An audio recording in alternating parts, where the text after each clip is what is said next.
disculpas por el retraso, estamos teniendo unos problemas tecnológicos. Lo que pasa es que esta conferencia se transmite por el blog de Microjuris y que permite a su vez, bueno, su transmisión por audio y video, y que permite también a quienes se conectan al blog de Microjuris hacer preguntas a través del chat. Así que estamos con absoluta tecnología, pero siempre presenta algunos problemas. Yo no sé si están...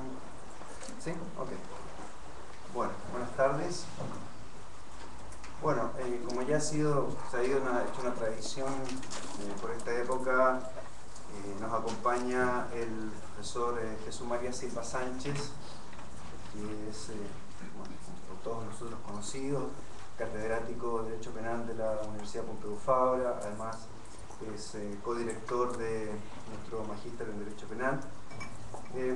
Bueno, sin lugar a dudas, estamos en presencia de uno de los penalistas más importantes de habla hispana.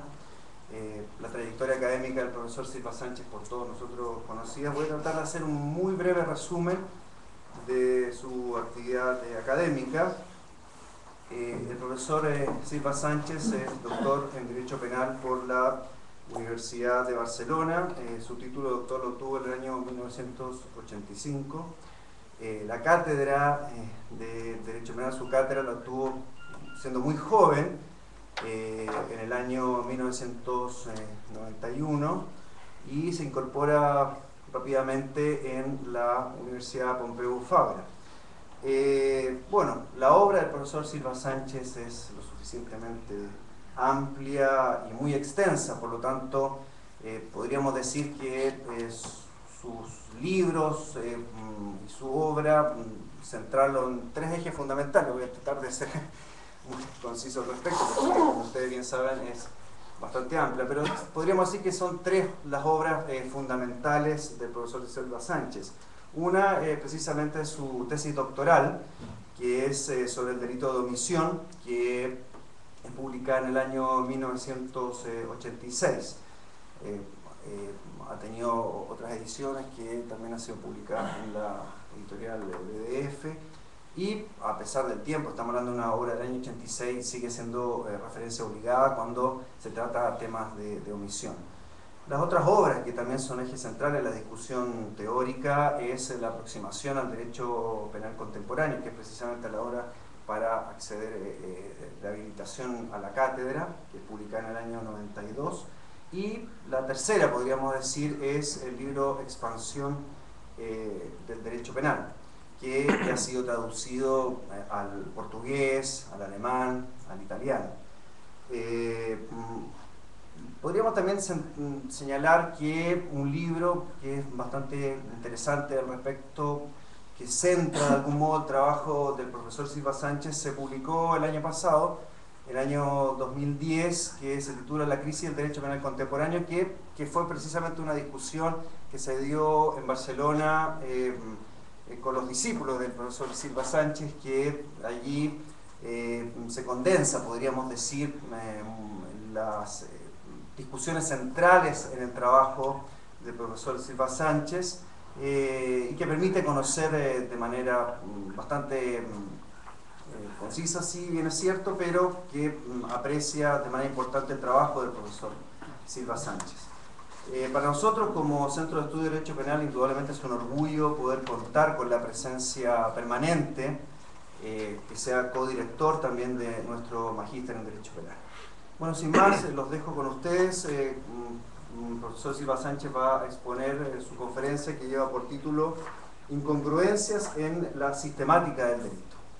Muchas gracias. Muchas gracias, buenas tardes a todos, muchas gracias Raúl, muchas gracias a todos, a la Universidad de Talca, Centro de Estudios de Santiago, y a todos los que están aquí, queridos amigos, discípulos y todas las personas asistentes. Hay que decir que el título en realidad es Incongruencias en la sistemática del delito entre interrogantes. Yo creo que los interrogantes se perdieron por camino.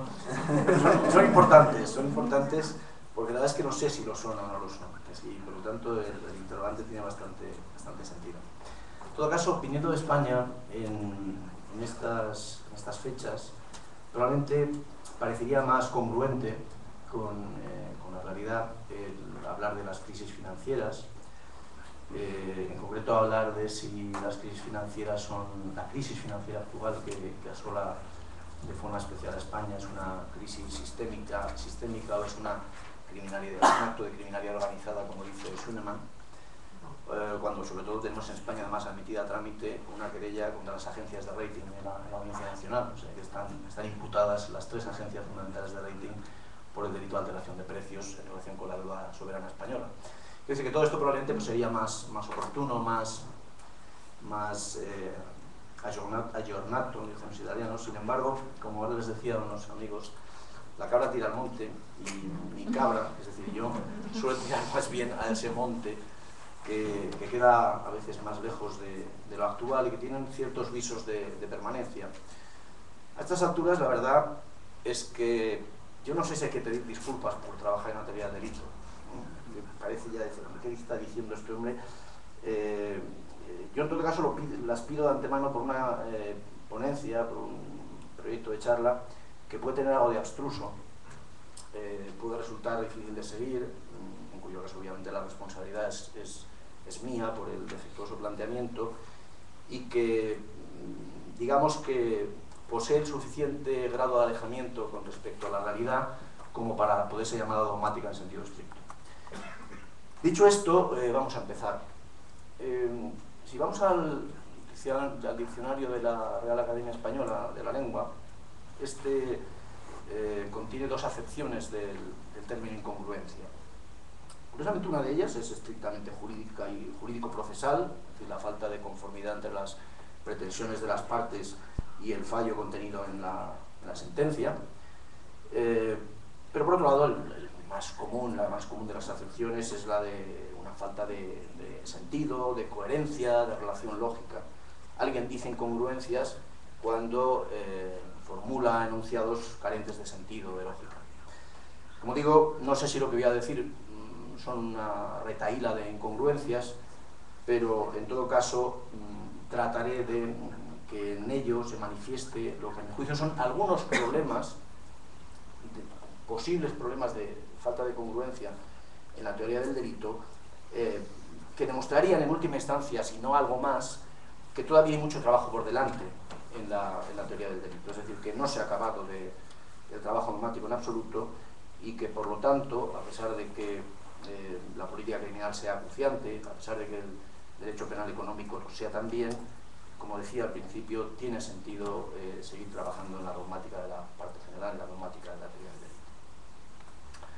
Bueno, sea como fuere, lo cierto es que en la sistemática de la teoría del delito y en la ciencia que lo cultiva, siempre ha habido una gran pretensión de coherencia. Claro, si uno afirma que la teoría del delito constituye un sistema en sentido estricto, pues parece que, efectivamente, las manifestaciones que se hagan en un extremo del sistema deberían tener su correspondencia más o menos lógica, o en todo caso axiológica, en otro extremo del sistema. Ven que el sistema es una unidad coherente, pues no debería suceder que estuviéramos manifestando en un extremo del sistema unas cosas que se contradicen, o que en todo caso no guardan correspondencia con manifestaciones que efectuamos en cualquier otro nivel de ese sistema, en cualquier otra de las categorías o instituciones del sistema. La doctrina se ha esforzado mucho en buscar esa congruencia, en buscar coherencia. Yo diría que una de las manifestaciones más admirables, brillantes, aunque al final pues, resultara probablemente de dudosa practicidad, es la que llevó a cabo Armin Kaufmann en su libro del año 1958, La dogmática de los delitos de omisión, que está traducido al español. Allí Armin Kaufmann llevó esa pretensión de coherencia, cuya premisa, en sí misma cuestionable, era que la relación entre acción y omisión es una relación de A y no A, es decir, una relación, en cierto modo, de contradicción, o en todo caso una relación especular, a construir toda una dogmática de la omisión que se basaba en el llamado principio de inversión. Es decir, que en la omisión todo era al revés de lo que sucedía en la omisión activa, de tal manera que el mismo fenómeno manifestado en el ámbito de la dogmática de la comisión activa y de la comisión por omisión tenía justo el efecto jurídico contrario, y viceversa. Si se pretendía que el efecto jurídico fuera el mismo, debían darse fenómenos absolutamente distintos. Pongo un ejemplo. ¿Qué era la imprudencia para Armin Kaufmann en el ámbito de la omisión? El intento defectuoso de cumplir con el mandato. Ese era el concepto, esa era la manifestación, que luego fue naturalmente criticada incluso por otros finalistas, no tanto por Welser, que se adhirió en este punto a las tesis del propio Armin Kaufmann.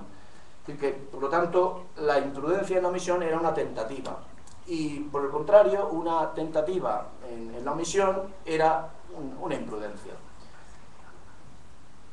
Como digo, todo ello pretendía lograr una coherencia interna del sistema, donde el punto de partida, insisto, era una premisa en sí misma cuestionable, como que la acción y la omisión eran A y no A, y como que los mandatos y las prohibiciones asimismo se encontraban en una situación, en una relación de contraposición.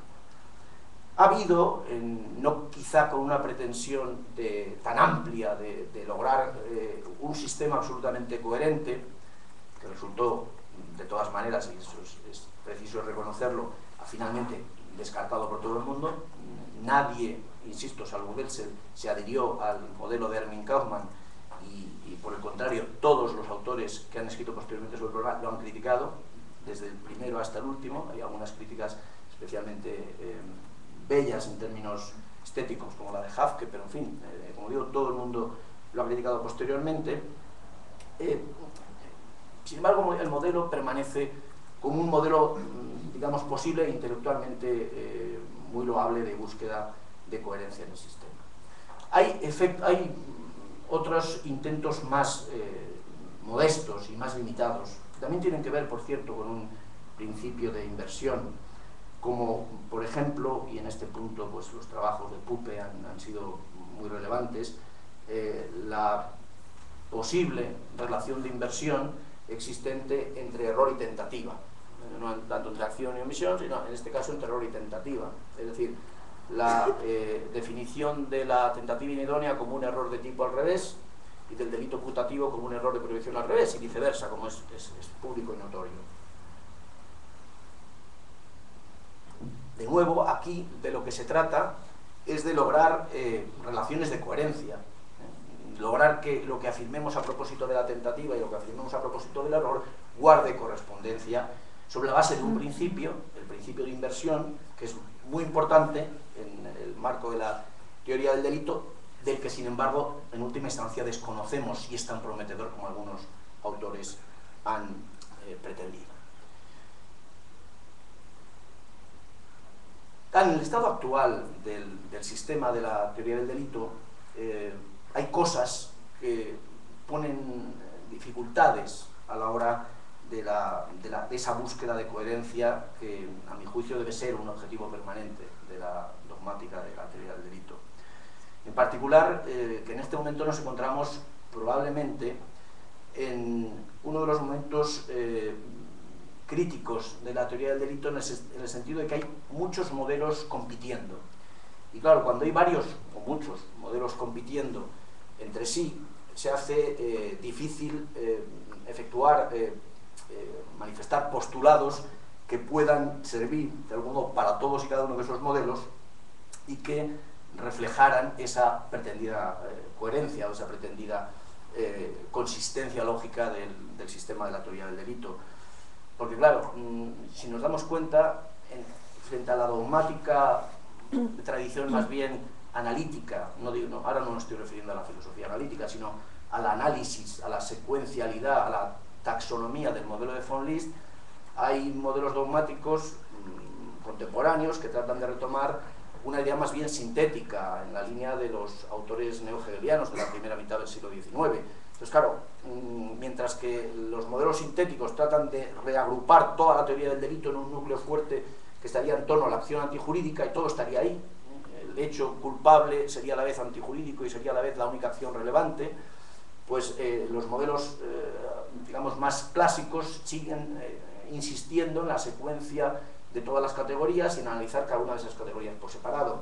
Por lo tanto, efectuar manifestaciones que valgan para lo uno y para lo otro puede resultar sumamente complicado. En segundo lugar, la propia dogmática de la parte general se encuentra yo he intentado trabajar en esa línea durante algún tiempo, en la necesidad de efectuar mayores distinciones dentro de cada una de las categorías y en particular trabajar el problema de la gradualidad en el dolo, la gradualidad en la autoría y la participación, la gradualidad en la omisión, etc. Pero al mismo tiempo que eso pues en sí prometedor, corre el riesgo, los análisis graduales corren el riesgo de descomponer en sí mismo el sistema y convertirlo en un conjunto de topo, y al final que dificulta de hecho la propia realización de manifestaciones con carácter general o con carácter o con la pretensión de esa coherencia que generalmente pretendemos alcanzar. Por otro lado, es sabido que tenemos al menos 3 modelos de teoría de las normas que en este momento compiten muy fuertemente. El modelo clásico de la teoría del injusto personal, el modelo de teoría de las normas que se basa en la concepción de estas como expectativas de conducta, y el modelo que distingue entre normas de conducta y reglas de imputación. Son 3 modelos de teoría de las normas, cada uno de los cuales pretende explicar toda la teoría del delito con base en ese principio rector. Cómo efectuar manifestaciones que a su vez sean coherentes y que tengan en mente o que pretendan dar de algún modo respuesta a los 3 modelos, probablemente es imposible porque cada uno de los modelos, como decía al principio, aspira a una explicación completa y acabada de toda la teoría del delito, con lo cual probablemente cualquier pretensión de coherencia ha de manifestarse dentro de cada uno de los modelos, lo que a su vez probablemente resulta insatisfactorio si se tiene en cuenta mi personal, al menos, escepticismo sobre la capacidad de cualquiera de los 3 de explicar acabadamente la propia teoría del delito. En definitiva, por lo tanto, tenemos una aspiración, que es lograr coherencia y congruencia en la teoría del delito, pero a la vez tenemos una serie de dificultades. Y esas dificultades tienen que ver con la evolución de la teoría del delito de los últimos aproximadamente 20 años, que han añadido problemas a las dificultades siempre existentes para lograr esa aspiración a la que, como al principio afirmaba, la teoría científica del delito, la dogmática, no ha dejado de aspirar nunca. Bien, en lo que sigue voy a tratar de poner algunos ejemplos de esos problemas de congruencia entre interrogantes, intentando transmitir, insisto, más el problema que la solución. No estoy seguro de si realmente se puede afirmar que son incongruencias, en 3 planos sucesivos. En primer lugar, trataré algunas incongruencias, como digo, en términos generales, en la teoría del delito actualmente, que sirven solo a modo de ejemplo. En segundo lugar, reexaminaré el problema de la incongruencia en sentido estricto, o que los penalistas solemos manejar en sentido estricto, en el ámbito tanto de la tipicidad como de las causas de justificación, aunque yo me voy a ceñir en este punto a las causas de justificación, que es la incongruencia objetivo-subjetiva. Normalmente cuando los penalistas hablamos en sentido estricto de incongruencias, tratamos de referirnos a ese problema, al problema de si lo subjetivo y lo objetivo cuadran, o por el contrario hay excesos objetivos o excesos subjetivos. Esto será este será el segundo punto de mi examen. Y en tercer lugar, trataré en concreto de un problema que a mi juicio puede serlo de coherencia o de congruencia, otra vez ya en sentido amplio, que es el que se plantea a propósito de si tiene sentido extender la teoría de la imputación objetiva a las causas de justificación. Una discusión que los alemanes inician aproximadamente hacia 2001-2002 con un problema muy concreto, el problema del consentimiento hipotético, pero que creo que se puede plantear de forma general y extraer algunas consecuencias al respecto. Por lo tanto, primera parte, algunas incongruencias, posibles incongruencias en la teoría del delito en general. Segunda parte, la incongruencia objetivo-subjetiva en las causas de justificación. En tercer lugar, el problema de si tiene sentido extender la teoría de la imputación objetiva a las causas de justificación. En primer lugar, algunos ejemplos de posibles incongruencias en la teoría del delito.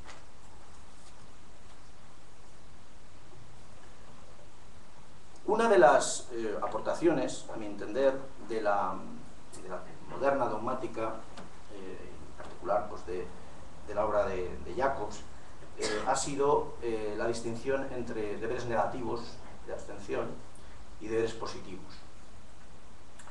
En general, a esa distinción entre deberes negativos y positivos se le asigna cierta relevancia en la dogmática de la omisión. La cuestión es si esa relevancia que se asigna en la dogmática de la omisión a la distinción entre deberes negativos y deberes positivos debería tener alguna relación, y aquí puede sonar muy, digamos, paradójico lo que estoy, o muy abstruso, o muy incongruente lo que voy a decir, debería tener alguna relación con la dogmática del desistimiento. Es decir, existe una relación profunda entre la dogmática de la omisión, en particular la dogmática de la injerencia, y la dogmática del desistimiento. Creo que sí, y voy a tratar de poner de relieve por qué, y por qué, por lo tanto, en este punto se haya insuficientemente desarrollada de forma coherente la teoría del delito.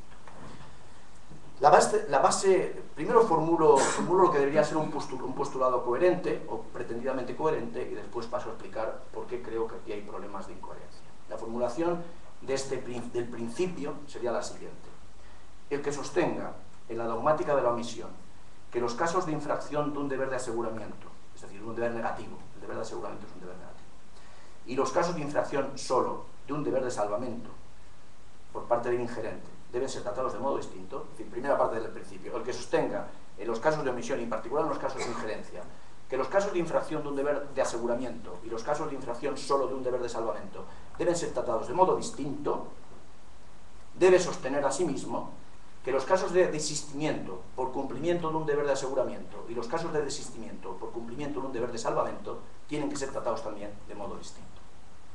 Esto parte de una relación más o menos especular o de inversión, efectivamente, puede adolecer de las mismas dificultades que se pueden haber achacado a modelos como el de Armin-Kaufman o el de la relación entre error y tentativa, una relación especular o de inversión entre injerencia y desistimiento.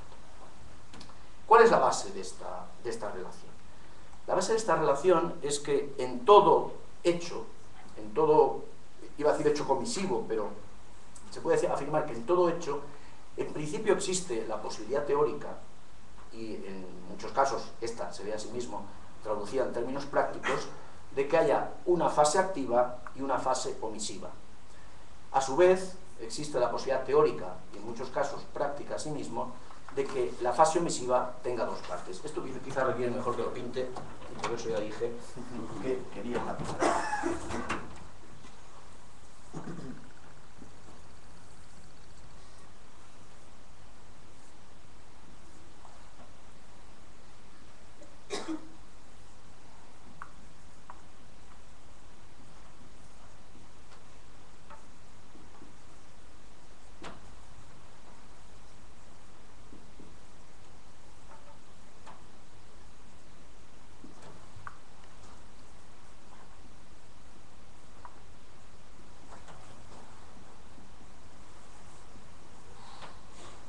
Normalmente, si interpretamos el hecho, desde que se produce el inicio del curso causal hasta el resultado, puede tener una fase activa, que si se realiza con los requisitos al uso, infringiría un deber de aseguramiento, creación de riesgo. Aquí se produce la tentativa, el nivel de la tentativa acabada, lo digo para ir situando y que veamos dónde está el problema. Una vez producida la tentativa acabada, se produce una fase omisiva 1, que puede durar, puede no existir en la práctica, esto es una distinción teórica, puede suceder que no haya fase omisiva, pero teóricamente existe y en la práctica en muchos casos existe. Es decir, entre la tentativa acabada y la producción del resultado hay un lapso en el que el sujeto ha terminado ya de obrar y, sin embargo, el proceso continúa y, lo que es importante, el sujeto tiene la posibilidad de intervenir todavía. Si el sujeto interviene en este primer momento, en esta fase omisiva, y neutraliza el riesgo, está cumpliendo un deber de aseguramiento. Es decir, sigue cumpliendo el deber negativo. Y aquí es donde algunos autores, Jacobs ha hecho alguna aportación en este sentido, se sitúa lo que se llama, frente a la tentativa acabada, la tentativa perfecta. Es decir, el momento en el que no es solo que el sujeto termine, acabe la realización de su aportación activa, sino el momento en el que el sujeto pierde el control ya sobre el riesgo, porque no solo lo ha creado activamente, sino que además ya ha infringido, ha omitido el cumplimiento de deberes adicionales de aseguramiento y ha perdido el control. Ahora bien, todavía existe una fase omisiva 2, y es que, con perdido el control, el sujeto todavía puede intentar evitar el resultado, ahora ya mediante el cumplimiento de un deber de salvamento, un deber positivo. Normalmente, esta estructura, si aquí hay dolo y aquí hay dolo, pues no plantea problemas. Este es, digamos, sería un esquema básico de lo que es el hecho comisivo activo, con todas sus secuencias. El problema empieza cuando aquí hay imprudencia, y aquí dolo, este sería uno de los primeros supuestos problemáticos de la injerencia, o cuando aquí hay un riesgo permitido y aquí hay una imprudencia, por ejemplo, y solo aquí aparece el dolo, y esta es otra modalidad de injerencia. En fin, lo que es importante es tener presente estos supuestos desde la perspectiva de la dogmática de la omisión y en particular desde la perspectiva de la dogmática de la injerencia. Bien, el punto de partida, por lo tanto, es esta estructura. La existencia, por lo tanto, de una fase activa y después de fases omisivas, de dos fases omisivas que en principio suponen, una de ellas la infracción de un deber negativo de aseguramiento del riesgo y otra la infracción de un deber positivo o de salvamento, es decir, de esfuerzo positivo adicional de evitación del resultado una vez que se ha perdido el control del riesgo. Bien, si trabajáramos toda la combinatoria de estas situaciones, lo que me voy a ahorrar en este momento, ya les digo adelante que salen 27 posibilidades de combinación. Teniendo en cuenta creación activa de riesgo, omisión de aseguramiento, emisión de salvamento, plano objetivo, y en el plano subjetivo, entre comillas subjetivo, dolo, imprudencia y riesgo permitido, caso fortuito se podría decir así, sale una multiplicación de 3 por 3 por 3, que da lugar a 27 posibilidades. Las tengo aquí escritas, pero la verdad no creo que proceda en este momento trabajar las 27 posibilidades, algunas de las cuales no tienen mucho sentido. Ahora bien, ustedes dirán, bueno, ¿y esto qué tiene que ver con el desistimiento? Esto es un análisis de la dogmática de la omisión, en particular de la dogmática de la injerencia. ¿Esto qué puede tener que ver con el desistimiento? Pues bien, vamos un momento al desistimiento. En general, en la doctrina se suelen sostener posturas unitarias sobre el desistimiento eficaz. Se discute sobre el problema del desistimiento fracasado, pero cuando se trata del desistimiento eficaz, pues las posiciones doctrinales son unitarias. Pues hay quien dice que el desistimiento está situado en el injusto, y todo el desistimiento excluye el injusto. Esto es lo que sostiene mi maestro Mir, por ejemplo. Hay otros autores que dicen que el desistimiento lo que hace es excluir la culpabilidad, por ejemplo Roxin y Muñoz Conde, por ejemplo. Hay quien dice, no, el desistimiento es un problema de punibilidad, y así. Pero normalmente se plantean para el desistimiento soluciones unitarias. Pues bien, este texto, ese dibujo, lo que pretende es poner de relieve que probablemente lo coherente con esta estructura es sostener una solución distintiva. Es decir, que no todos los casos de desistimiento eficaz deben ser tratados del mismo modo. El método es el mismo, es decir, habrá casos de desistimiento que consistirán en el cumplimiento de un deber negativo o de aseguramiento. Tenemos aquí la tentativa acabada. Hasta aquí está el desistimiento pasivo. Y a partir de la tentativa acabada, en principio, se abre todo el ámbito del desistimiento activo. Pero se observa que cabe desistir de dos formas distintas. Una primera forma de desistir es cumplir el deber de aseguramiento. Es decir, que el sujeto, antes de haber perdido el control, antes de que se haya producido lo que algunos autores llaman tentativa perfecta, el sujeto activamente desista, pero dentro todavía de su esfera de organización, de su esfera de aseguramiento de riesgo. La segunda forma de desistir es que una vez que ha perdido el control del riesgo, todavía desista, intente primero desistir y además lo consiga mediante el cumplimiento de un deber positivo o un deber de salvamento. ¿Deben tratarse igual los desistimientos por cumplimiento de un deber de aseguramiento en mi opinión, el desistimiento es un acto debido, es un acto de cumplimiento de deberes. Ya puede ser de un deber de aseguramiento, ya puede ser de un deber de salvamento. Deben ser tratados igual los desistimientos por cumplimiento de un deber de aseguramiento y los desistimientos por cumplimiento de un deber de salvamento. En mi opinión, no.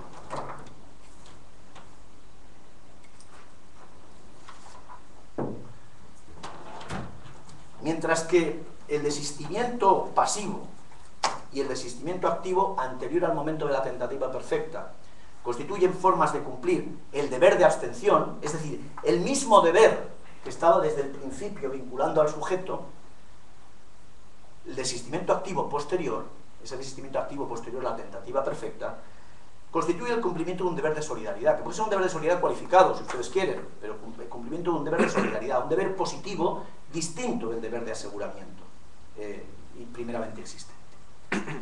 En mi opinión, en el caso del desistimiento pasivo y del desistimiento activo por cumplimiento de un deber de aseguramiento, puede tener sentido afirmar que el desistimiento excluye el injusto. Yo no voy a cuestionar ahora el fundamento del desistimiento y si realmente el desistimiento debe excluir la responsabilidad, en todo caso. Parto de que los legisladores en general lo han sostenido esto y dan pie para que así sea. Pero en todo caso, estas dos modalidades de desistimiento, el pasivo y el desistimiento activo por cumplimiento de un deber de aseguramiento, pueden excluir el injusto. Me parece coherente que así sea. En cambio, el desistimiento posterior a la tentativa perfecta, es decir, el cumplimiento de ese deber de solidaridad posterior, que en su caso constituirá únicamente el cumplimiento de un deber de solidaridad, podría no tener como consecuencia ni siquiera la exclusión de la responsabilidad. Podría tener un trato incluso menos preferente, podría ser una atenuación de la responsabilidad, el efecto de este supuesto. Lo relevante es que, efectivamente, este último desistimiento cumple un deber, pero ese ya no es el deber primario, el deber cuya lesión se ha producido ya, a mi entender, irrevocablemente, mediante la tentativa acabada que ha devenido perfecta. Por lo tanto, entiendo que un abordaje coherente del problema de la injerencia, yo en el caso de la injerencia personalmente sostengo que no es lo mismo el caso de injerencia en el supuesto de que exista ya dolo en este punto, para aclarar mi punto de vista. En los casos de injerencia, si aquí hay imprudencia, en este primer modelo, aquí hay dolo ya, y luego por supuesto puede haber dolo a continuación, en mi caso, en mi presuposición, este es un supuesto de injerencia perfectamente equivalente, idéntica a la comisión activa.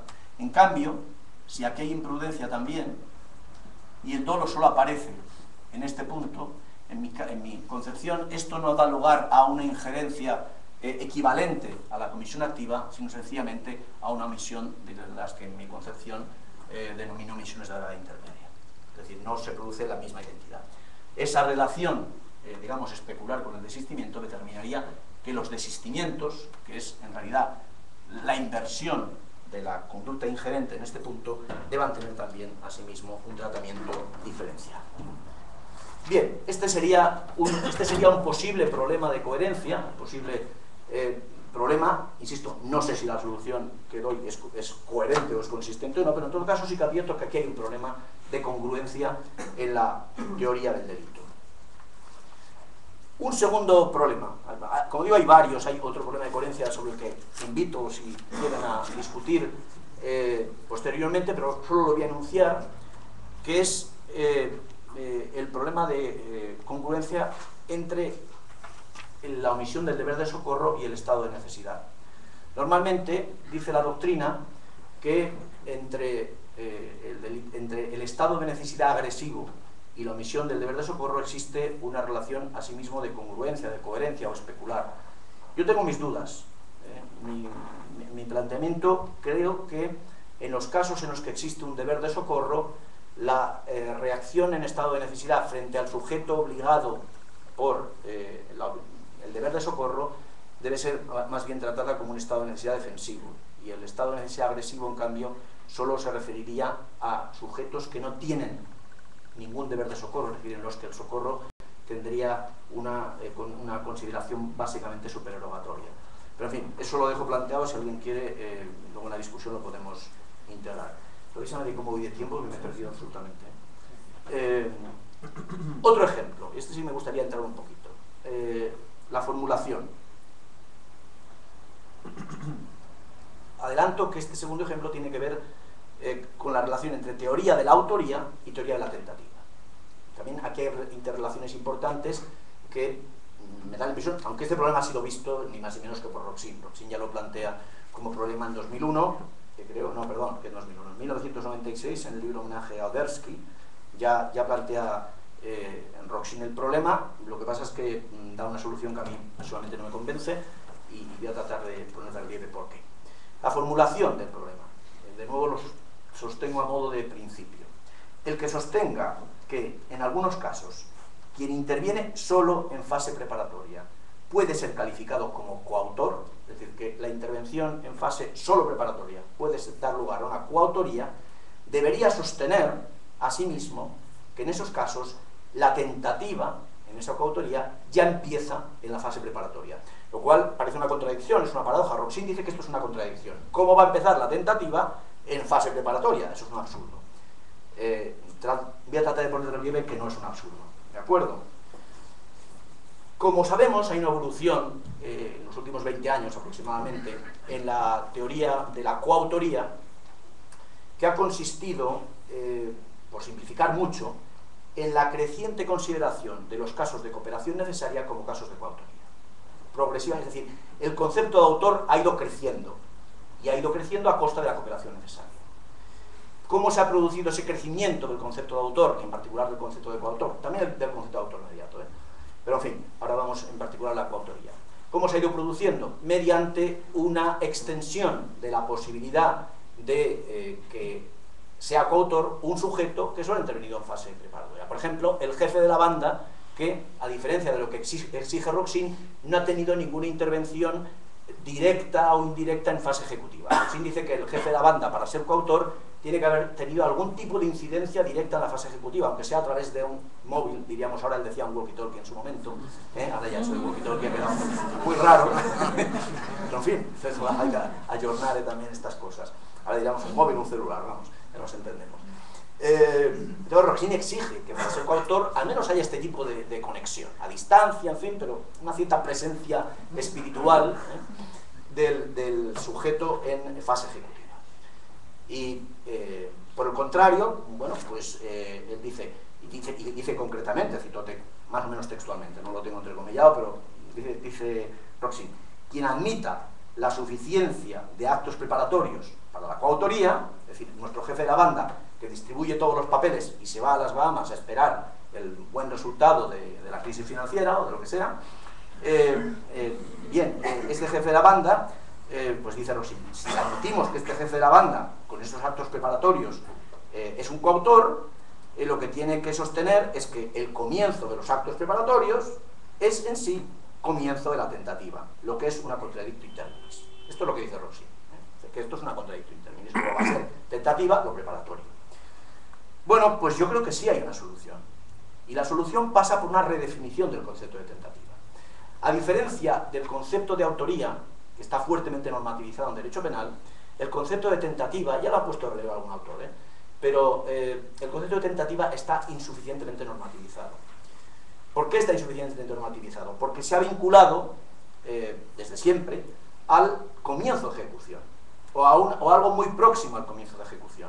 Y el concepto de ejecución, en derecho penal, a pesar de todo, sigue siendo un concepto muy vinculado a la redacción literal de los tipos y por lo tanto a consideraciones escasamente normativas, sino más bien literalistas o próximas a lo literalistas. La inmediatez temporal, teoría de Welsel, los actos que según la concepción natural forman parte del... En fin, ya lo sabemos, todas las distintas concepciones que se han ido manifestando al respecto.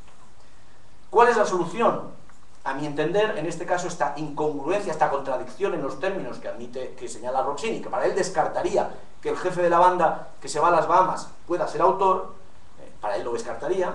Si pretendemos sostener que ese jefe de la banda es autor porque realiza la parte esencial del plan y por lo tanto el hecho le pertenece en tanta medida o más que a los demás, entonces evidentemente tenemos que sostener que ha empezado la tentativa con la intervención de ese sujeto. ¿Pero se puede sostener acaso que ha empezado la tentativa? Sí, siempre y cuando se sostenga una teoría de la tentativa que se separe del concepto más o menos naturalístico, temporal, de las concepciones clásicas y parta de la idea de que la tentativa empieza cuando se empiece a realizar una aportación esencial del plan delictivo. Algo que no es ajeno, por otra parte, a la propia concepción de Roxin, y que sin embargo Roxin en este punto rechaza. Bien, por lo tanto, de nuevo, creo que una coherencia entre la teoría de la tentativa y la teoría de la autoría en este punto, coherencia que aparentemente no se da, porque los autores que se han pronunciado sobre el adelantamiento, sobre la ampliación del concepto de autor al ámbito preparatorio, no han desarrollado paralelamente una teoría de la tentativa que respalde esta idea. Yo creo que es posible, hay que trabajarlo, yo no lo he trabajado, también es verdad, pero creo que es posible reconvertir o reconfigurar una teoría de la tentativa que nos lleve a esa solución más coherente que la que tenemos en este momento.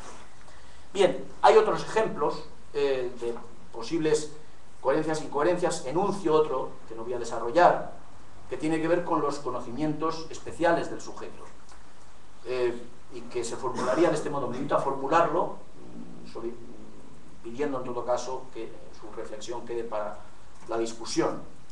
La formulación sería la siguiente: el que sostenga que los conocimientos individuales superiores incrementan el alcance del deber, cosa que dice un amplio sector de la doctrina, por ejemplo Roxin, y más lejos, ha de sostener la inexistencia del deber vulnerado, la inexistencia de deber vulnerado alguno en los casos de culpa inconsciente. Es decir, si lo subjetivo carga, la ausencia de lo subjetivo debería exonerar. Y sin embargo Roxin sostiene el fundamento de la responsabilidad de la culpa inconsciente. Aquí hay que decir que Jacobs es bastante más coherente, porque para él lo individual no carga más, pero la culpa consciente se castiga. Entonces aquí, a ver si nos aclaramos, porque o los conocimientos individuales valen para todo o no deben valer para nada. Creo que este es otro postulado que se puede sostener de forma o en términos de posible postulado de coherencia.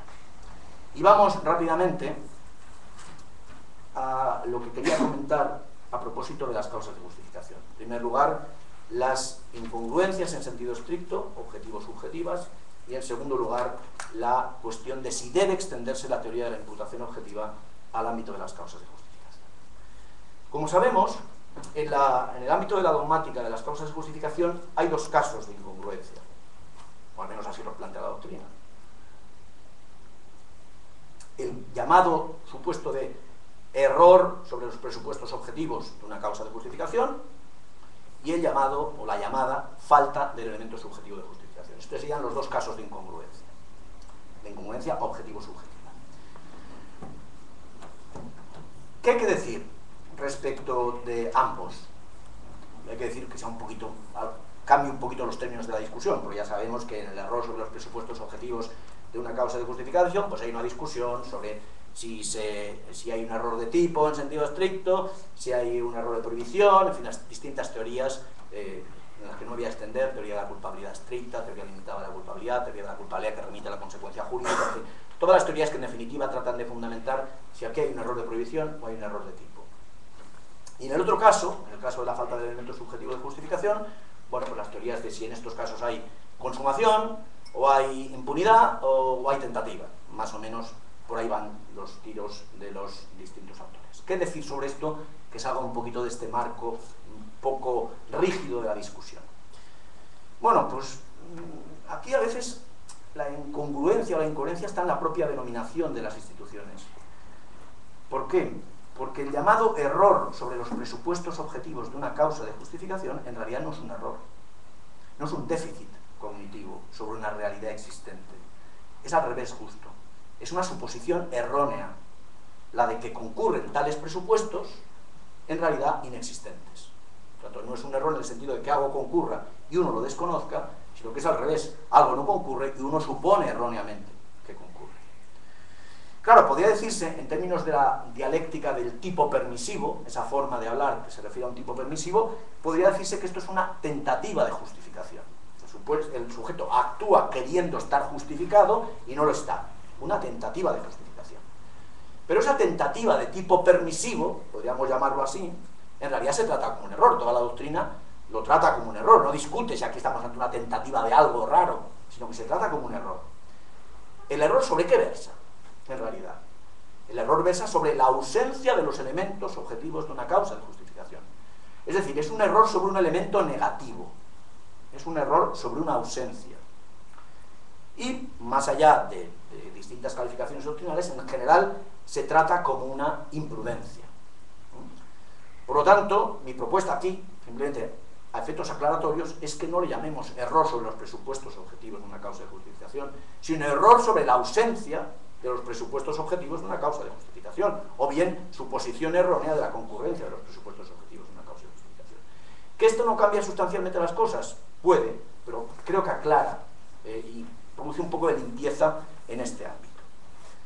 Lo mismo ocurre en el otro supuesto. Decimos que falta el elemento subjetivo de justificación. Pero en realidad tampoco es eso el caso. En realidad, bueno, eso no es que describa mal la situación, pero hay una descripción mejor. Esto sí que es un error sobre los presupuestos objetivos de una causa de justificación. Porque los presupuestos de la causa de justificación realmente existen y el sujeto cree que no.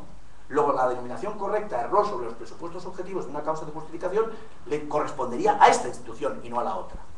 Se podría decir, en la forma de hablar de los tipos permisivos, que esto es un error de tipo permisivo, pero se trata como una tentativa. ¿Por qué se trata como una tentativa? Porque es una tentativa de un elemento negativo. Es decir, es una tentativa en cuanto a la ausencia de los presupuestos de una causa de justificación. Es decir, que mientras que la nomenclatura de estas dos instituciones evoca una concepción del tipo permisivo, como algo separado del tipo positivo o del tipo de prohibición, su tratamiento, en realidad, si dejamos aparte la teoría estricta de la culpabilidad, el tratamiento de ambas instituciones no es como la nomenclatura que evoca una lógica de tipos permisivos, sino que lo que trata, o el tratamiento que se recibe, es el tratamiento propio de elementos negativos. Es decir, creo que hay una incongruencia entre la denominación, que es propia de la lógica de los tipos permisivos autónomos, y el tratamiento real, que es propio de la lógica de elementos negativos de un tipo global, de alguna manera. Esto por lo que se refiere a, digamos, la congruencia objetivo-subjetiva en las causas de justificación. Luego pondré de relieve hasta qué punto el estado actual de la discusión ignora al menos 3 situaciones absolutamente problemáticas que necesitan un examen adicional y que no se resuelven con el tratamiento convencional del llamado error sobre los presupuestos objetivos de una causa de justificación y tampoco del llamado, de los llamados casos de falta del elemento subjetivo de justificación. Pero ahora, antes de entrar en esa última consideración, quería decir algo sobre la imputación objetiva y las causas de justificación. Tradicionalmente quiere decir, bueno, desde que existe la teoría de la imputación objetiva, esta se ha circunscrito a la teoría del tipo. Teoría del tipo, digamos así, tipo positivo o tipo de injusto específico, en fin, la denominación puede ser aleatoria, bueno, aleatoria tampoco, más o menos moverse dentro de un cierto margen de razonabilidad. Bien, ¿cuál es el problema que se está planteando en este momento? El problema es el de si tiene sentido extender la teoría de la imputación objetiva a las causas de justificación.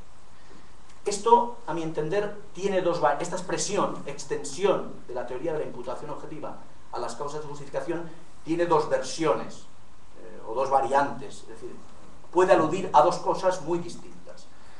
La primera es la que, en mi opinión, está manejando fundamentalmente algún sector de la doctrina alemana. La segunda me parece interesante tener en cuenta, y en lo que yo he visto hasta ahora, pues no he visto que se haya dicho por ahí, aunque puedo equivocarme, porque me falta el examen de alguna bibliografía que puede ser relevante, cuyo contenido desconozco. O sea, que aquí también alerto sobre la posibilidad de que me falte una referencia y alguien ya se haya pronunciado sobre este punto en particular. Primera versión, la versión sobre la que está trabajando algún sector de la doctrina alemana, al menos desde 2001, probablemente algo más atrás, porque en 2001 la referencia primera que tengo es un trabajo de Lothar Kuhlen en el libro Homenaje a Roxin, que es de 2001. Ya saben que este año acaba de salir el libro Homenaje para Roxin con ocasión de su 80º cumpleaños, es decir, el Festschrift ordinario de los 70 años tuvo lugar hace 10 años. Y en ese libro Homenaje, en ese Festschrift, Lothar Kuhlen publica un artículo que alude a una cierta jurisprudencia del Bundesgerichtshof sobre el llamado consentimiento hipotético. ¿Cuál es la idea rectora? O sea, la idea general, más allá del problema del consentimiento hipotético, que lo comento muy brevemente por si a alguien no le suena. A mí la verdad es que no me sonaba hasta hace 2 o 3 años, o sea, cuando vi el artículo de Cullen después de muchos años de haber sido escrito. ¿Cuál es la pretensión? La pretensión declarada por parte de un sector de la doctrina, Cullen es representativo, pero hay otros, es incluir las causas de justificación en la teoría de la imputación objetiva del resultado típico. Insertar el problema de la justificación en el ámbito de la imputación del resultado típico. Concretamente, esto se ha tratado, como decía, sobre la base de la figura del consentimiento hipotético. Bueno, ¿y qué se entiende por consentimiento hipotético? El consentimiento hipotético sería una aplicación a la dogmática del consentimiento de la teoría de las doctrinas del comportamiento alternativo adecuado a derecho.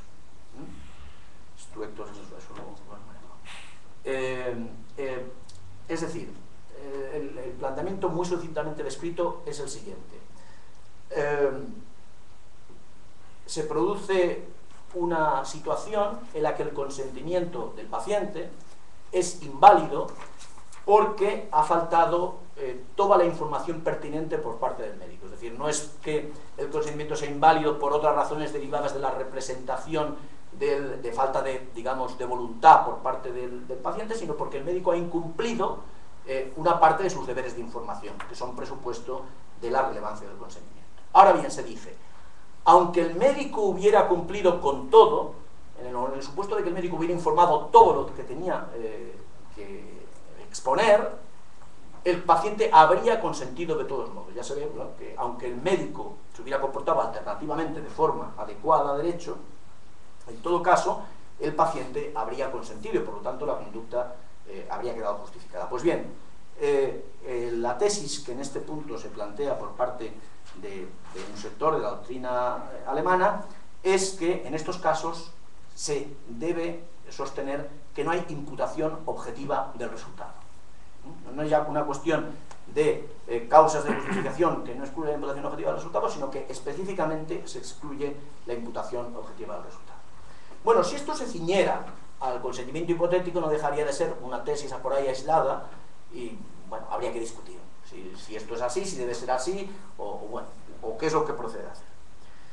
Lo que, sin embargo, me parece que puede tener mayor trascendencia, hasta el punto de poderse convertir en la herencia de la teoría de los elementos negativos del tipo, es lo siguiente.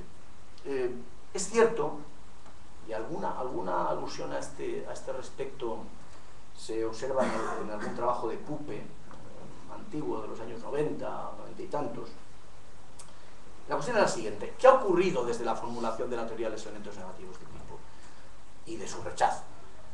Bueno, lo que ha ocurrido es algo no irrelevante, y ese algo no irrelevante que ha sucedido es la normativización drástica de la tipicidad objetiva. Es decir, la normativización en el sentido de la definición de que una conducta es típica cuando constituye un riesgo jurídicamente desaprobado, y esa es una expresión que prácticamente tiene carta de naturaleza, jurídicamente desaprobado, un riesgo jurídicamente desaprobado de la producción del resultado típico. Es más, en algún planteamiento se dice de una forma mucho más clara: hace falta, para obrar típicamente, que el sujeto infrinja un deber.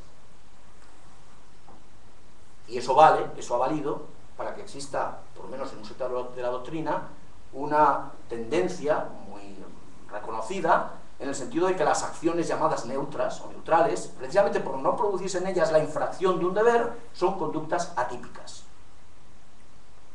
Pues bien, a fortiori, si las conductas neutras en las que no se produce la infracción de un deber son conductas atípicas, habría que pensar, ¿y los casos en los que el sujeto ejerce precisamente un derecho al hacer lo que hace? ¿O los casos en los que el sujeto cumple precisamente un deber al hacer lo que hace? ¿Acaso puede afirmarse que hay un riesgo jurídico penalmente desaprobado en los casos en los que el sujeto ejerce el derecho de obrar como obra? ¿O cumple el deber al obrar como obra? Yo creo que en estos casos se puede sostener que efectivamente en los casos de ejercicio legítimo de un derecho, de cumplimiento de un deber, se puede excluir la imputación del resultado por falta de un riesgo jurídico penalmente desarrollado. Y ya sé que se dice que eso traiciona los dos objetos de enfoque de las causas de justificación y la tipicidad. A ver, que la tipicidad obra en términos abstractos y que en la justificación se trata del abordaje concreto. Solo que eso ya fallaba en las teorías neutras.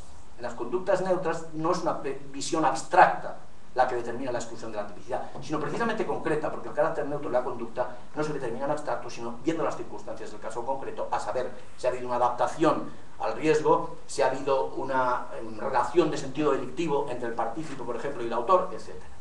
Por lo tanto, creo que se pueden estar dando las circunstancias, a saber, la normativización fuerte del tipo objetivo y su vinculación con la infracción de un deber, para recuperar la tradición, cierta tradición de la teoría de los elementos negativos del tipo. No sé si eso ha de valer para todas las causas de justificación, pero en todo caso, para el ejercicio de un derecho y el cumplimiento de un deber, creo que sí, que permitiría incluir toda esa dialéctica en el ámbito de la imputación objetiva del resultado.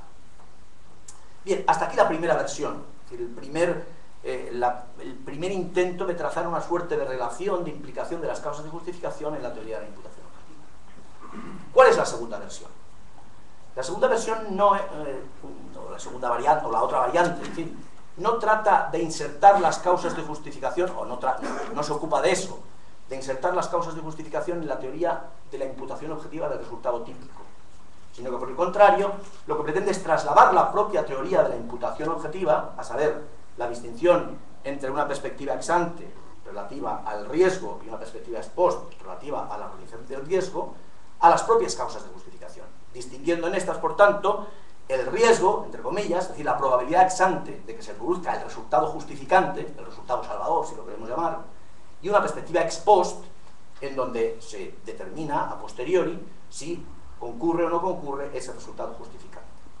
La introducción de la perspectiva ex ante y la perspectiva ex post en las causas de justificación, combinada con la cuestión de la congruencia o incongruencia objetivo-subjetiva tradicionalmente tratada, arroja de nuevo variantes distintas en el caso de los llamados errores sobre los presupuestos de las causas de justificación y los supuestos de falta de elementos subjetivos de justificación. Pongo simplemente dos ejemplos. Imaginemos que el sujeto cree efectivamente que concurren los presupuestos de una causa de justificación. Lo cree, que ocurren esos presupuestos. Es decir, no tiene dolo con respecto a la ausencia de esos presupuestos. Pero ya no es solo que le falte el dolo con respecto a la ausencia de esos presupuestos, sino que ex ante cualquier observador diría que efectivamente concurren los presupuestos de una causa de justificación. Si ex ante para cualquier observador no existe la posibilidad de que estén ausentes esos presupuestos de la causa de justificación, aunque a posteriori ello se detecte, es decir, si ex ante para cualquier observador concurren los presupuestos de una causa de justificación, y para el autor también, pero en fin, lo importante es que para cualquier espectador objetivo concurren los presupuestos de una causa de justificación, se podría decir que en este caso, aunque a posteriori se observe que están ausentes, faltaría la imputación objetiva de esa ausencia.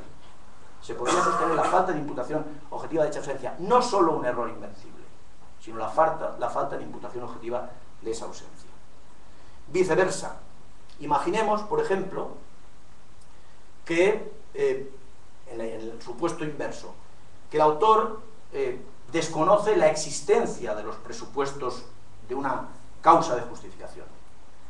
Esos presupuestos, sin embargo, son existentes, no solo es porque a posteriori ex post, como normalmente se hace, se diga no, y efectivamente detrás de la cortina resulta que cuando el sujeto le clava el cuchillo a quien quería asesinar, ese sujeto está dándole un martillazo, o pretendía darle un martillazo a un tercero, y con la cuchillada a través de la cortina se logra salvar al tercero. No solo es esto, que lo plantea las cosas desde un punto de vista únicamente ex post.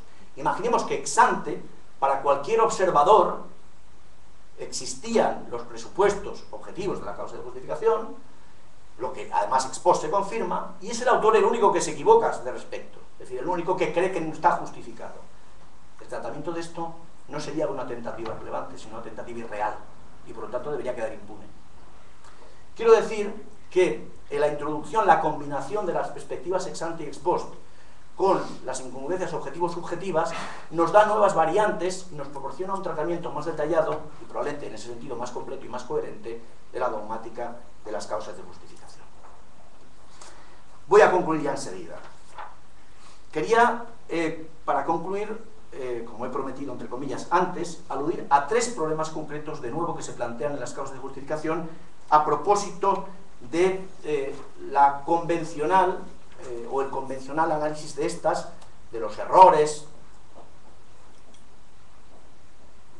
y de los supuestos de falta del elemento subjetivo de justificación, por seguir denominándolo de esta manera, que tiene que ver con lo siguiente.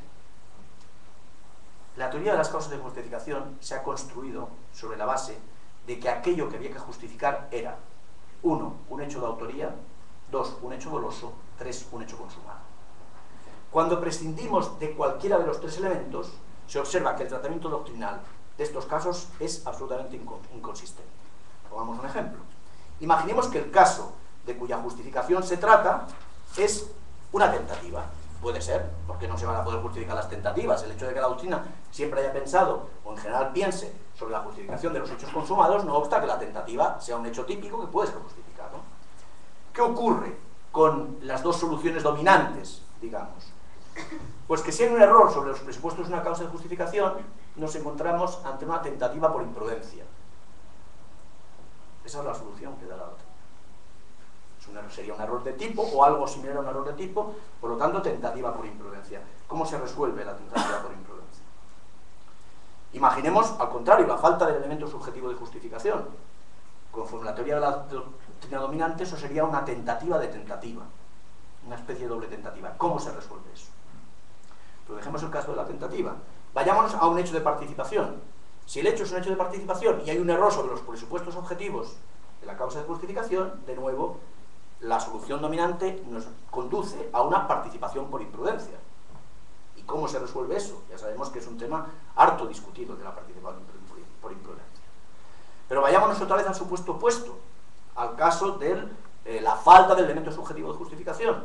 Y eso nos arroja una tentativa de participación. La tentativa de participación en principio es impune. Tercer caso, que el hecho principal, el hecho típico de cuya justificación se trate, sea un hecho imprudente. Error sobre los presupuestos de una causa de justificación, imprudencia de imprudencia. Falta de elemento subjetivo de justificación, tentativa de imprudencia. Bien, no quiero aburrirles más, quizá haya sido una sobredosis. En todo caso, con esto lo que he pretendido demostrar, o más bien mostrar, eliminemos el prefijo, mostrar es que efectivamente sigue habiendo puntos oscuros en la dogmática de la teoría del delito, que en este punto la profundización analítica, es decir, la profundización en los detalles de las instituciones y en la búsqueda de puntos de congruencia o de conexión entre unas y otras, todavía puede tener muchos resultados prometedores. Por lo tanto, aunque haya que trabajar política criminal, aunque haya que trabajar derecho penal económico, porque ambos ámbitos del derecho penal son muy importantes y acuciantes, sigue mereciendo la pena, creo, trabajar la teoría jurídica del delito. Nada más, muchas gracias.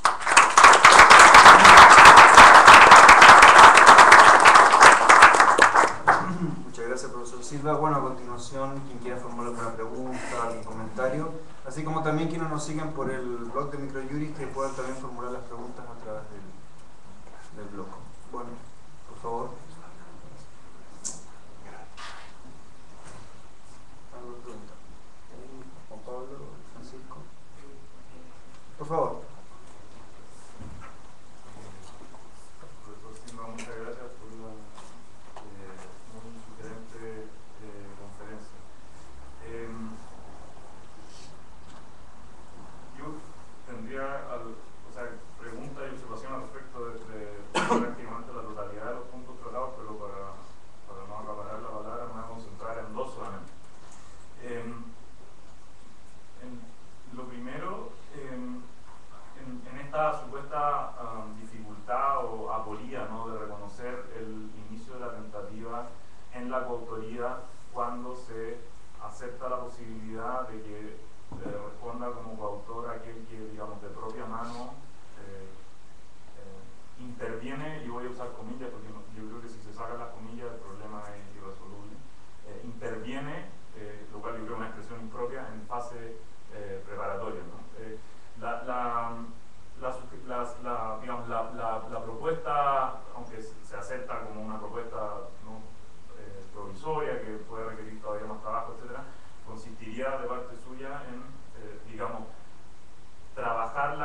de tentativa, de modo tal que uno pueda decir que aquello que prima facie aparecía como o sea, propio de fase de preparación podría ya contar como fase ejecutiva.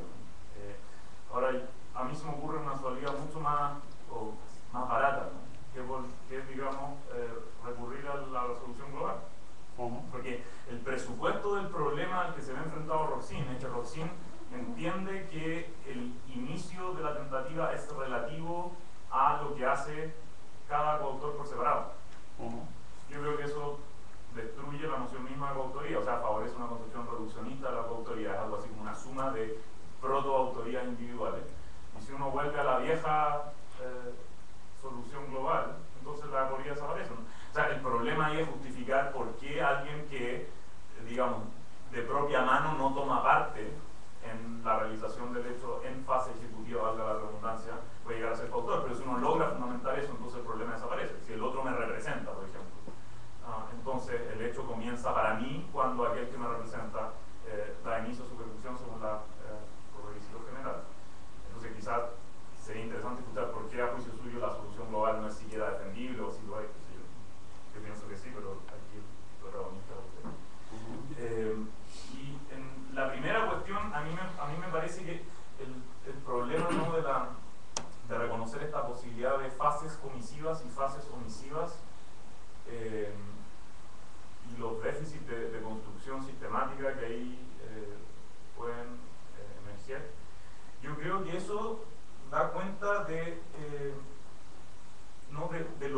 lo poco confiable que es esta idea según la cual la dogmática en su concepción dominante hoy por hoy es normativista. Yo creo que de normativista nada tiene el estado actual de la teoría del delito, porque el problema de plantear la cuestión de entrada así es que eso, digamos, supone que aquello que el gráfico que usted puso en la pizarra muestra es un solo hecho.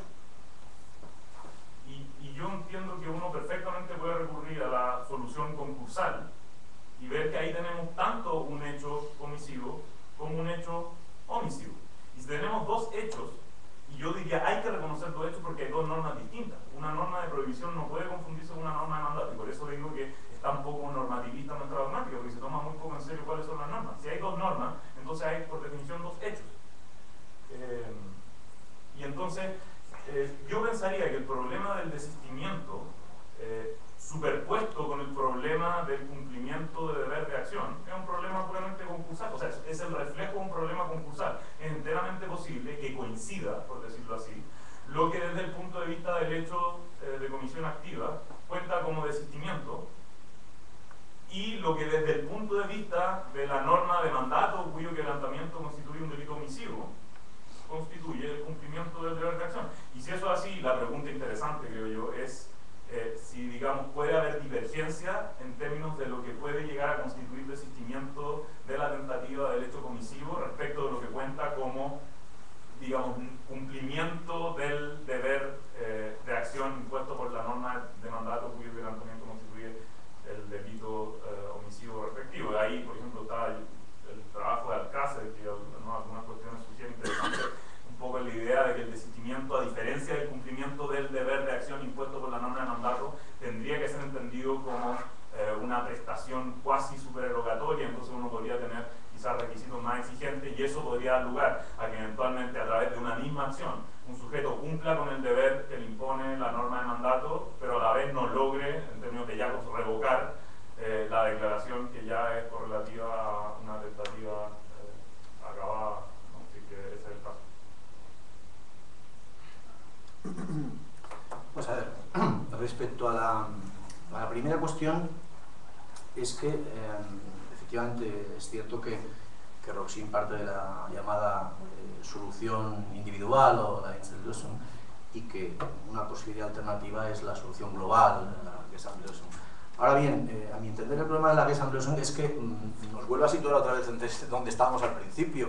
Es decir, nos lleva a que el comienzo de la tentativa se desplace se mantenga donde siempre estuvo, y por lo tanto la calificación de la autoría de ese sujeto que obra en fase preparatoria en realidad quede exenta de toda traducción. Por ejemplo, bien, es un autor, pero obrando como está obrando, quienes son partícipes con respecto a su forma de actuación siguen también dependiendo para cualquier tratamiento punitivo de que el representante de ese sujeto actúe, con lo cual nos seguimos manteniendo en un ámbito circunscrito a las tradicionales teorías sobre el comienzo de la tentativa. ¿Qué repercusión en la práctica tiene esto? Bueno, a mi entender, en la práctica estamos llamando autor a un sujeto que no lo es, sino por representación, por seguir esa idea. Yo creo que una autoría que está exenta de cualquier trascendencia externa a la teoría de la autoría, digamos, o un modelo de autoría que está exento de cualquier repercusión ajena a la doctrina de la autoría, bueno, es asistemático, porque nos está dando una solución ad hoc para un problema que tenemos en el ámbito de la autoría, pero carece de cualquier proyección más allá en todo el sistema. Es decir, estamos creando, creo que si vamos mediante ese proceso de resolver los problemas de cada una de las instituciones, buscando soluciones convincentes, es precisamente un poco lo contrario de lo que yo trato de decir. Si vamos en cada una de las instituciones buscando soluciones convincentes para esa institución, nos podemos encontrar con que el llamado sistema de la teoría del delito es un conjunto de instituciones cerradas, cada una de las cuales tiene soluciones buenas. No discuto que la teoría de la Gesamtschluss no sea una buena solución a efectos de autoría. Mi preocupación es que eso tenga proyección en el sistema en su conjunto. Insisto, si nos vamos institución por institución, podemos llamar a la teoría del delito, en lugar de un sistema, una confederación de instituciones. Lo cual no tiene por qué ser necesariamente malo. Ahora, creo que en términos de sistema, y aquí tendríamos que empezar a hablar, probablemente, y ese haya sido un punto flaco de mi partida, qué entendemos por sistema y qué exigencias planteamos con respecto a la propia idea de sistema, en tanto a que las instituciones se relacionen las unas con las otras. Eso nos pasa igual pues, con los problemas de las causas de justificación. El que una conducta esté justificada, ¿tiene que tener trascendencia solo para el ámbito de la justificación o tiene que tener además otras repercusiones? Bueno, inicialmente se sostenía quizá una visión excesivamente ampliatoria de las repercusiones que tenía la justificación de una conducta, y luego se ha sido un poquito más moderado en las décadas posteriores. Sin embargo, yo creo que la pretensión de que lo que se produce en una institución tenga efectos en otras instituciones es una pretensión no solo legítima, sino creo que más propia del pensamiento sistemático que otras. Con esto, insisto, no pretendo, por supuesto, satisfacerte, ni mucho menos haber dado una respuesta en general satisfactoria, pero sí creo que puede permitir sostener la pretensión de que probablemente la teoría de la tentativa podría renovarse, y eso sería, insisto, más coherente con esa concepción de la autoría. Simplemente esto. En relación con la cuestión de las fases comisivas y omisivas, bueno, claro, es que aquí tenemos un problema probablemente de teoría de las normas, de discrepancia en la teoría de las normas. Por eso ya lo dije al principio, no sé si habías llegado ya o no, pero al principio he dicho que una de las dificultades, he anunciado 3 dificultades para la elaboración de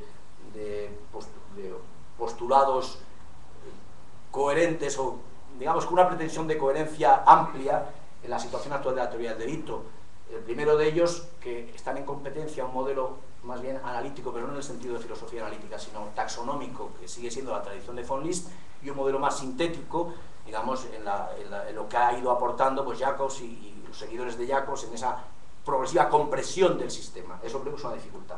La segunda dificultad tenía que ver con un tema que me ha interesado desde hace años, que es la cuestión de la gradualidad y de si se puede trabajar ahí, porque eso efectivamente también complica mucho las cosas. Y la tercera, no por ello menos importante, sino quizá más importante incluso que las dos anteriores, es la existencia de 3 modelos de teoría de las normas en competencia en este momento. El que tú sigues, el que yo sigo, aunque yo he intentado algún eclecticismo por ahí en medio, y el de Jacobs. Entonces, claro, a partir de ahí, como tenemos una discrepancia de partida en cuanto a los modelos de teoría de las normas, pues claro, tú puedes perfectamente decir que aquí estamos ante una prohibición, que esto es un mandato y que esto es otro mandato. Yo, que en este punto pues asumo algunas de las cuestiones de Jacobs, puedo sostener que efectivamente aquí hay un mandato aparente, pero que en el fondo, bajo esta apariencia de mandato, en el fondo, tanto esta parte del hecho como por esta parte del hecho se está vulnerando un deber negativo de abstención. O sea, tú harías aquí una descomposición ulterior, si entiendo bien. Es decir, dirías prohibición, mandato, mandato. ¿Entiendo bien así? Sí. O sea, yo creo que la referencia que usted hizo a Jacobs ahí es bien crucial, porque básicamente lo que Jacobs dice haber aprendido de Sánchez Vera, ¿no? En el sentido de que investigando a Hegel uno se da cuenta de que es posible en el derecho abstracto, donde solo hay deberes negativos fundados en autonomía y no solidaridad, reconocer base para la injerencia, ¿no? Entonces puede haber delito omisivo como quebrantamiento de una norma que sin embargo es puramente negativa en su fundamento. Ahora claro, ahí yo tengo una discrepancia porque mi distinción, o la distinción a la que yo recurriría, es puramente formal. Y la consecuencia es, ahora yo no puedo pretender que eso es, como usted decía, carta de naturaleza, sino que simplemente para explicitar lo que está detrás de la pregunta. Yo creo que la pregunta difícil es si uno puede entender que una misma norma pueda ser quebrantada vía acción y vía omisión. Jacobs piensa ciertamente que sí. Y yo también. Y yo pienso que ciertamente no, porque entonces no tengo criterios de individuación. Pero estoy de acuerdo que es una cuestión que hay que... Yo creo que aquí estamos más o menos vinculados por las teorías de las normas. Yo, partiendo, bueno, ya el año 86, cuando fui viendo estas cuestiones de las prohibiciones y los mandatos en la tesis, luego, digamos, di un paso adicional y sí que vi que, efectivamente, pues yo partiría de entrada de la idea de que aquí prima facie hay una vulneración de una prohibición, aquí prima facie hay la infracción de un mandato y aquí prima facie una infracción de un mandato. Lo que ocurre es que la infracción de este mandato y la infracción de esta prohibición, formalmente, materialmente, se pueden agrupar en la lesión de un deber negativo, cosa que asumí después, pues, por influencia de Jacobs. Y en cambio, este mandato, que digamos formalmente es idéntico a este mandato, vulneraría un deber distinto, que sería el deber esto. Y aquí estoy vinculado por la influencia que en materia de la distinción de deberes positivos y negativos se ha asumido ya, pues me parece que tiene capacidad de rendimiento. Y bueno, ahí, insisto, no nos vamos a poner de acuerdo. De todas maneras, yo sí que admito que aquí puede haber, de hecho hay cuestiones concursales. De eso no, porque incluso aunque entendamos que aquí, bajo la faz de una prohibición formal y de un mandato formal, hay una lesión de un deber negativo común, de todas maneras tenemos aquí el problema con el otro mandato, no solo formal, digamos, sino, por decirlo de alguna manera, material, aunque no se trate de mandatos en el sentido estricto. O sea que sí que advierto la posibilidad de que en muchos casos aquí las soluciones concursales son satisfactorias.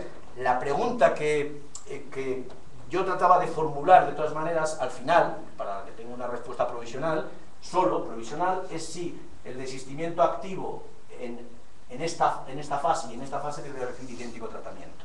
Esa es la cuestión. Yo creo que ahí probablemente la identidad de tratamiento no se ajusta a la peculiaridad de las dos situaciones, cosa que la doctrina, por lo que entiendo, hasta ahora no ha puesto de relieve con la suficiente intensidad. No más que eso, pero tampoco menos, claro. Ese sería el punto. Gracias. Una pregunta, bueno, agradecer la conferencia también, la verdad, abre mil ventanas, como casi siempre, y eso se agradece siempre. Y una pregunta bastante egocéntrica, que tiene que ver con los temas más de interés mío que de la conferencia, y que toma como base o como modelo tal vez el ejercicio que se ha propuesto. Yo entiendo que el ejercicio se enmarca en una búsqueda del modelo propio, que esperamos obviamente donde corresponde, además más hacia el final que al principio, como se suele hacer, y eso también da cuenta un poco de lo bueno que podemos esperar de ello. Más de alguna vez escuché por ahí alguna reflexión crítica que mi consulta si se ha profundizado en relación a la posibilidad de que tengamos un modelo unitario de teoría del delito respecto a todas las formas de reacción. Es decir, si el hecho de que la teoría del delito también sirva de base para la imposición de medidas de seguridad plantea necesariamente una serie de incongruencias, a mí me pareció entender de esa reflexión que sí, criterio o visión, digamos, que también comparto, y me da la sensación de que ahí hay mucho, digamos, por explorar. Entonces la pregunta es si hay algo de avance en ese ámbito, y si eso plantearía, digamos, la necesidad de un segundo ejercicio similar a este, para llegar a la conclusión de si estamos efectivamente frente a un único modelo, o un único sistema, una única construcción, y si es necesario realizar ajustes de cara a justificar un dualismo como el que hoy día se plantea. Reitero, la pregunta es bastante egocéntrica y tiene que ver con el ejercicio más que con los contenidos en particular.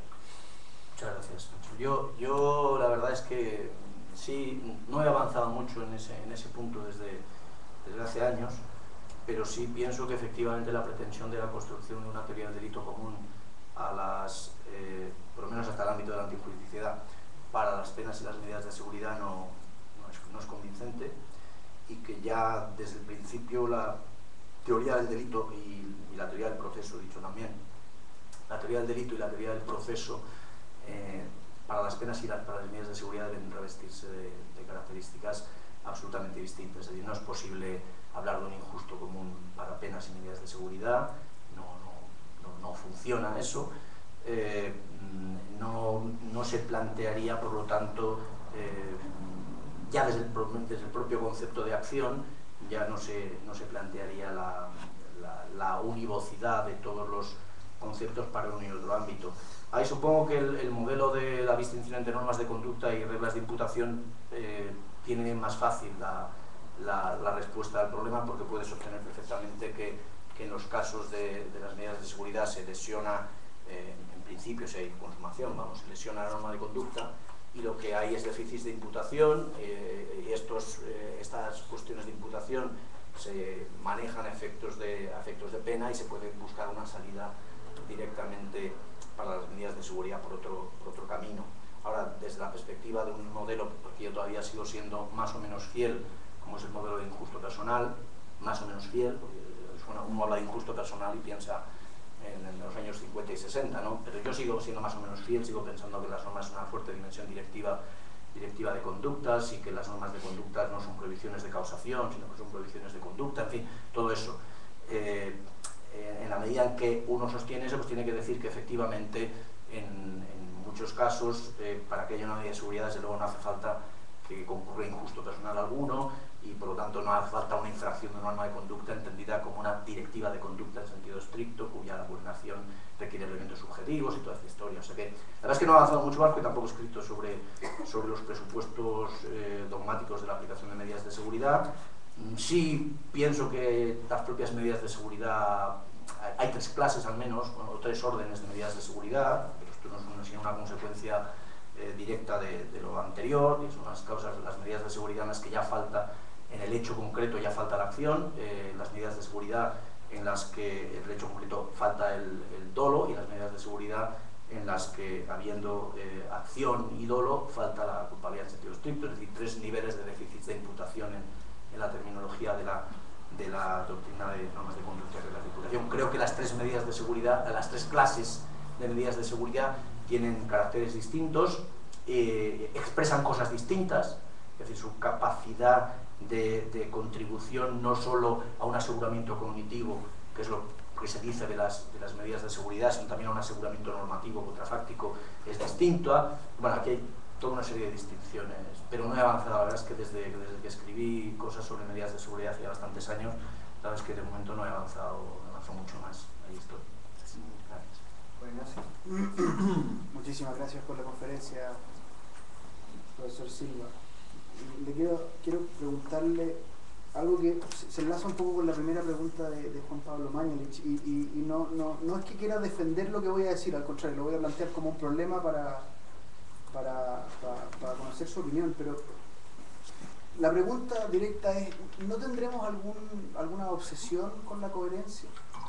Es decir, nosotros lo que le pedimos al derecho penal es una cierta certeza. Yo hablo del derecho penal distinguiéndolo de la dogmática, y a veces las certezas se encuentran en incoherencia. Es decir, lo que le quiero plantear es que si nosotros podemos anticipar incoherencias, tenemos la certeza que el sistema necesita.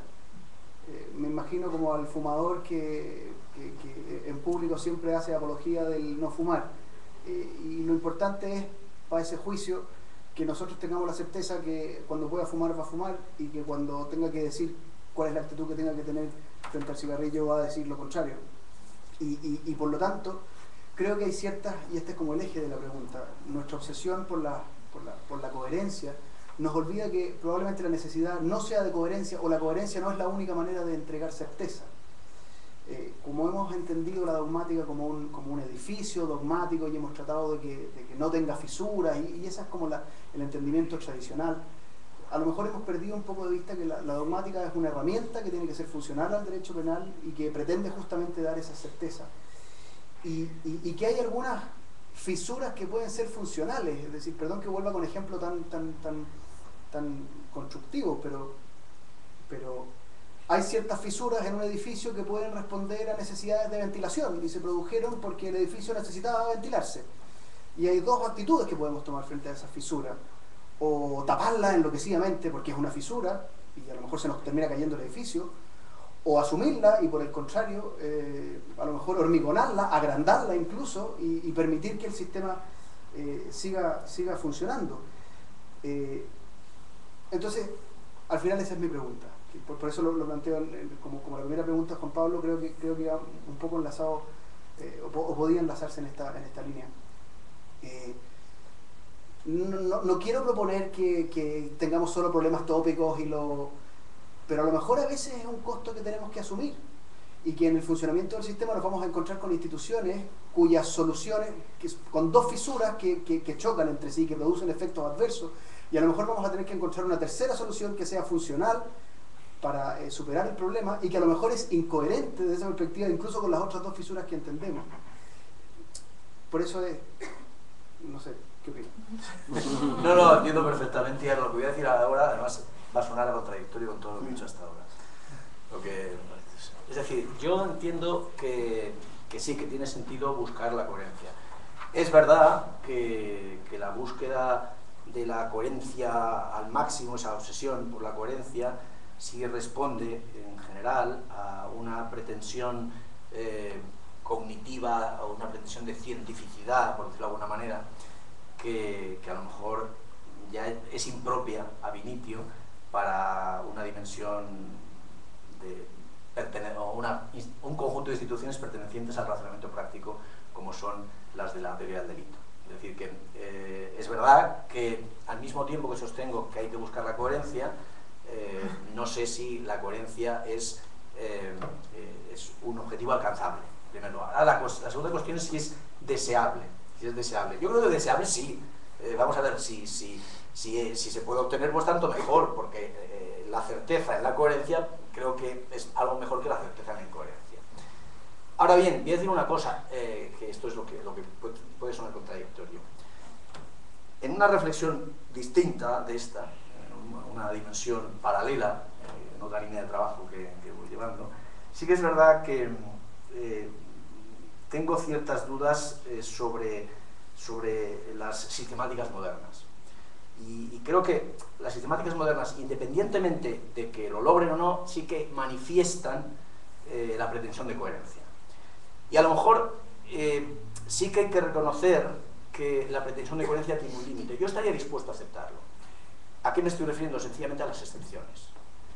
Normalmente, yo diría que desde von List en adelante, por lo menos, a lo mejor ya habría que remontarse algo más atrás, pues estamos pretendiendo en la dogmática de la teoría del delito negar la existencia de excepciones. Por poner un ejemplo que todos conocen, el rechazo del modelo de la excepción en l'actio libere in causa por parte de la doctrina dominante sería precisamente expresión de la aversión por la excepción.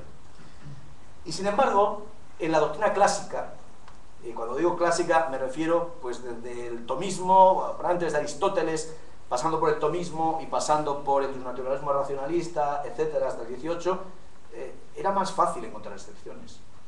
Y tenemos un refrán muy bonito en castellano que dice: la excepción confirma la regla. Que no está mal, los refranes siempre arrojan, tiene mucha sabiduría. Hay muchos años de darle vueltas al sentido común, y yo creo mucho en los refranes, ¿no? Pero, ¿qué quiero decir con esto? Que me parece bien, que estoy convencido de que es imposible erradicar las excepciones. Por eso, en todas las cosas, defiendo el modelo de la excepción en la teoría de causa. Y creo que lo que lleva a excluir el modelo de la excepción, es decir, todos esos subterfugios del llamado modelo de la tipicidad, o ahora de las ideas de la autoautoría mediata, en fin, todas estas cosas que se han desarrollado, pues en el fondo es intentar forzar la exclusión de la excepción, y al final pues no, resulta que hay excepciones. O sea que sí creo, a pesar de todo esto que he dicho, sí creo que ello no obstante hay excepciones. En el sistema puede haber excepciones. Ahora, cuanto más localizaditas y tanto más delimitadas las tengamos, creo que tanto mejor. Pero sí, yo estoy dispuesto a admitir que hay excepciones, es decir, que no todo se puede explicar con un principio único, y que por lo tanto la excepción es algo que tenemos que aprender a aceptar, sin perjuicio de que persigamos que las reglas se cumplan en el mayor número de casos y tratemos de extender esa pretensión de coherencia. Pero sin obsesión, es decir, allí donde encontramos la excepción, pues no tengo ningún problema en admitirlo. Y en ese sentido, pues todas las historias de la imputación extraordinaria, todo esto a mí siempre me ha gustado, me ha parecido pues, un reconocimiento de que hay cosas que son así. O sea que bueno, aunque esté en la línea de injusto personal y todo esto, pues hay cosas de Rusca pues, que evidentemente siempre me han interesado y me han parecido muy convincentes. Gracias. Gracias. Bueno, vamos a dar lugar a los asistentes virtuales. Tenemos las preguntas acá. Vamos a seleccionar una por razones de tiempo. Alejandro Gaete de Linares pregunta: si estima que pudiese haber tentativa de error, ¿cómo ello es posible, dado que el error es una percepción a nivel cognitivo que lleva a actuar de una manera? ¿Se trataría de un, perdón que lo leo porque la frase es ¿se trataría de un proceso cognitivo anterior? No te doy la pregunta. Perdón, tengo que pensarla más. A ver.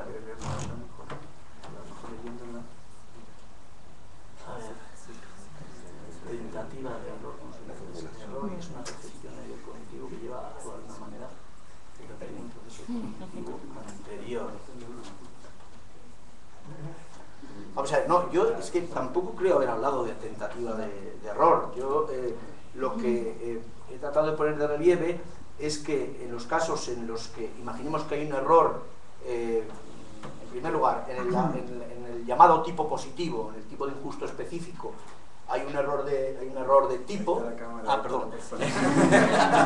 Bien, yo lo que he tratado de... Es que no estoy acostumbrado a los platos y estas cosas.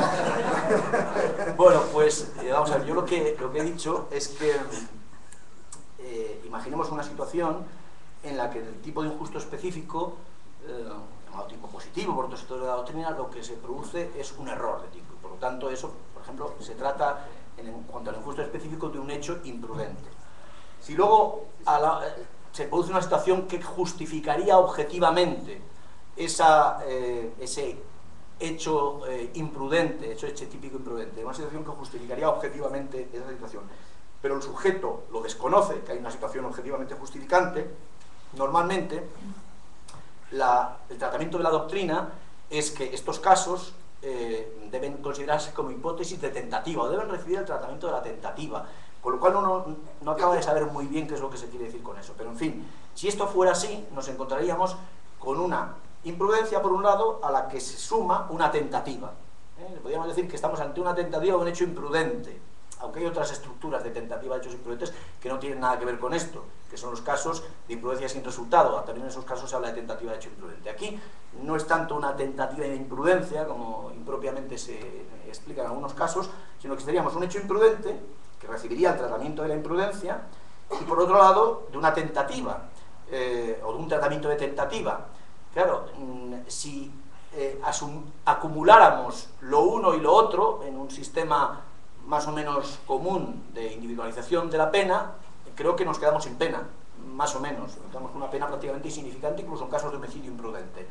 Entonces, lo que quería decir es que no sé qué respuesta hay que dar a estos casos, desde si la doctrina que sostiene que la solución de los supuestos de falta de elementos subjetivos de justificación, entre comillas porque no me gusta esa denominación, es la tentativa, bueno, ¿cómo se gobernarían estos casos y si realmente se admitiría que prácticamente estamos en supuestos en los que la aplicación acumulativa de las reglas de determinación de la pena de la imprudencia y de las reglas de determinación de la pena de la tentativa prácticamente nos abocarían a una solución de impunidad? Eso es lo que quería decir. No tanto que pueda haber una tentativa de error.